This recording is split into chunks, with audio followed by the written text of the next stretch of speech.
Kalau tahun 2026 ini kamu masih beli HP layar IPS harga 2 jutaan, saya sih agak sedih ya, karena Samsung bekas di harga yang sama sudah kasih layar AMOLED, refresh rate tinggi, speaker stereo, bahkan ada mantan flagship yang jeronya masih galak. Nah, sebelum dompet salah arah, hari ini kita akan bahas 5 HP Samsung AMOLED yang murah masih layak dipinang di tahun 2006 ini.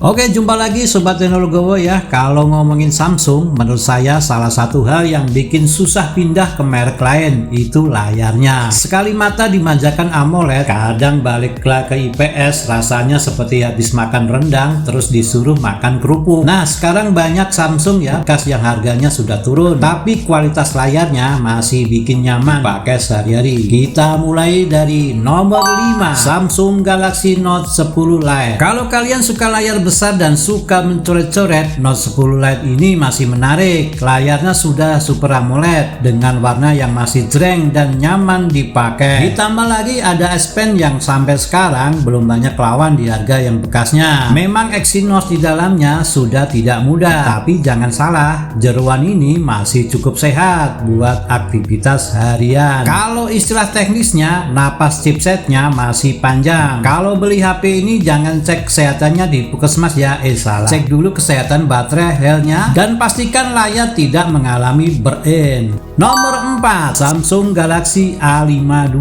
Nah, ini salah satu HP yang menurut saya awet muda. Sudah pakai Super AMOLED 90Hz, layarnya cerah, speaker stereo, ada sertifikasi IP67 dan kamera OIS. Kadang saya heran ya, Samsung sekarang kok bikin HP 2 jutaan, tapi fitur A52 masih susah dikejar. Snapdragon 720G memang bukan mesin balap, tapi ibarat motor harian, mesinnya bandel. Tidak kenceng-kenceng amat, tapi juga tidak bikin dompet masuk bengkel. Buat media sosial, YouTube, WA, IG, dan aktivitas sehari-hari masih nyaman. Nomor 3, Samsung Galaxy A52s. Nah, ini favorit banyak orang ya. Di dalamnya ada Snapdragon 778G. Kalau di dunia otomotif, ini ibarat seperti mesin mobil turbo 1500 cc.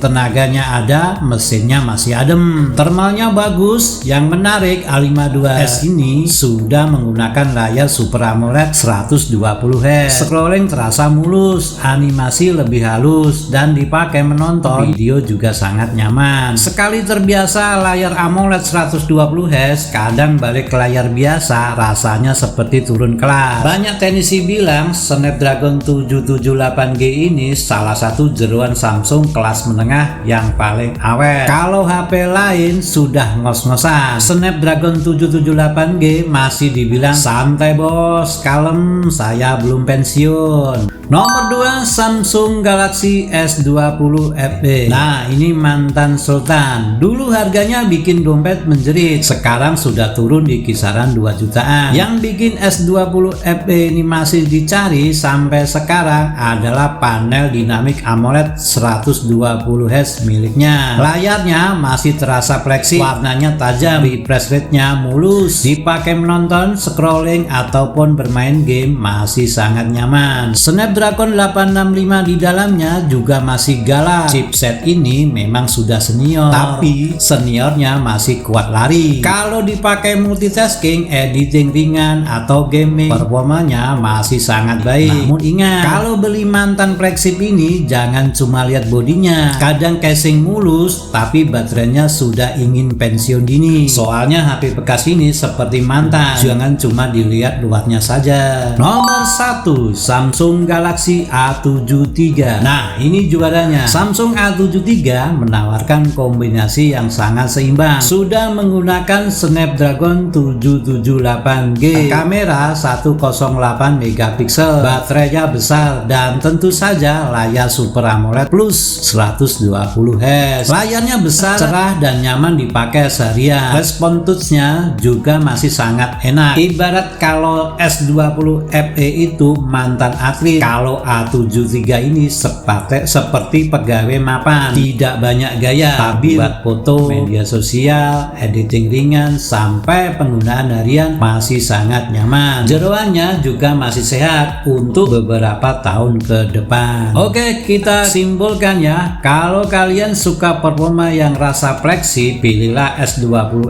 FE. Kalau kalian suka HP yang lebih mudah dan aman, pilihlah A73.